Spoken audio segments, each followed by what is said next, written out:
Hello, everybody, and welcome to Phoenix Heart Gaming. And today I woke to Twitter to find an abomination of sorts. I, of course, am talking about the new San Diego Comic-Con promos that were announced by Wizards.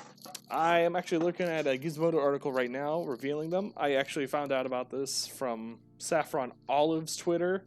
And by God, people are not happy about these. For the most part, they are not visually appealing at all. They honestly look really poorly made, to be honest, and poorly designed.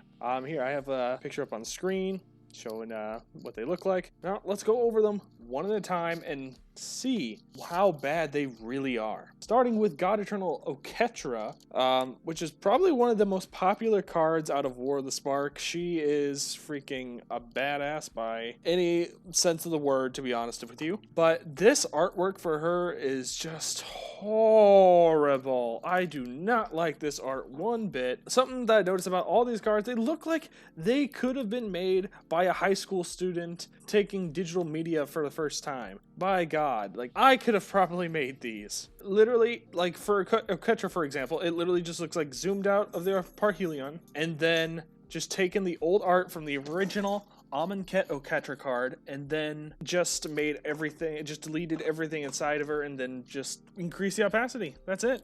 Like, literally, and then just layered it. That's all this looks like to me. And it's the same with freaking God Eternal Kefnet, but even Kefnet looks worse with this design. Like, sometimes, like, it's the little details that make these card designs, and when you just take out, like, the outer layer, it does not look appealing at all. It does not look at Kefnet. Like, this is not a good design card. I mean, I can appreciate how, like, the outline for all the text boxes are matching their colors, but jeez, this is not appealing at all. I thought they would have learned their lesson from last year. See, Wizards last year, they made some promo San Diego Comic-Con Planeswalkers that were so dark that you could barely see the artwork. And don't quote me on this. I'm not going to search it because it's pointless at this point. But I'm pretty sure I heard that those promos weren't even tournament legal because of how, like, opaque they were. Oh my God.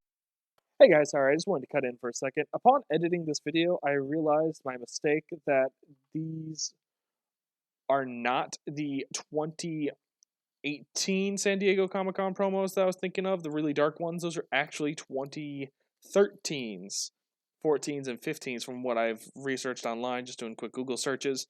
Up on the screen now, I have the actual 2018 promos, which are actually pretty good looking, to be honest with you. So I just wanted to enter this little correction here before I make myself even look stupider. These are not flattering at all. They look like some cheaply made alternate arts by or custom arts from some, like, fanboy. And the funny thing is, Wizards could make really great art, and especially alternate arts, like the Amonkhet masterpieces, and I think, was it Zendikar masterpieces? Those are beautiful. The alternate art swords, my God, I want all of those if they weren't, like, I think they're like 300 a pop. I'm not 100% sure. But geez, these do not look good at all. Okay, now here's God Eternal Bantu, which is probably, in my opinion, the best out of the bunch, because I don't know, just the little details do show up a little bit, and I guess the cloud coverage from the art in the background kind of makes Bantu's details look a little bit more precise. But geez Louise, these are still not good. Like if I was rating them 1 to 10, Bantu's would only be a 6, while the others were a 4. Except, of course, the worst of the bunch. Okay, not the worst. Sorry, we gotta talk about Ronus first before we talk about the worst one. Ronus, it's a snake. Like, you can't even tell that it's Ronus. It's just a snake head, a cobra head with the elemental thing from War of the Spark. I can't remember its name. It was some weird ass name.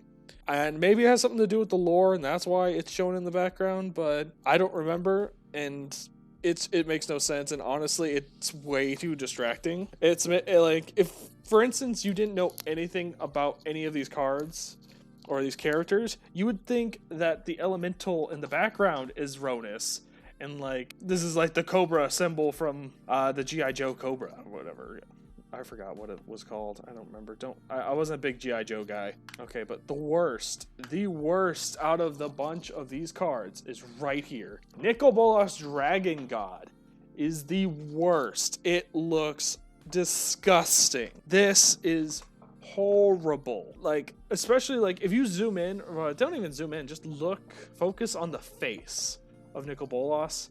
And that is just poorly rendered art right there. It might be just a version of this I'm looking at, because I'm looking at this from the Gizmodo article, but it was the same when I saw it on Twitter. It's not flattering at all to Nicol Bolas. And then the art they chose for the background, I know it's Bolas's Citadel, but it's not impressive at all. And the art that they used for the original was honestly the best art, to be honest with you. Like, I don't think you can improve that at all.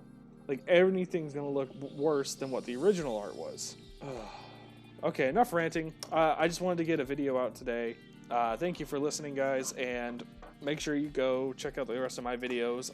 Next week, we will be having the set review for M20, and probably before the end of this week, hopefully I can finish my other video on my mono white build for MTG Arena, and stay tuned for that. Anyway, you guys have a wonderful rest of your day. Make sure you like the video and subscribe, and maybe hit up my Patreon if you like this video. See ya!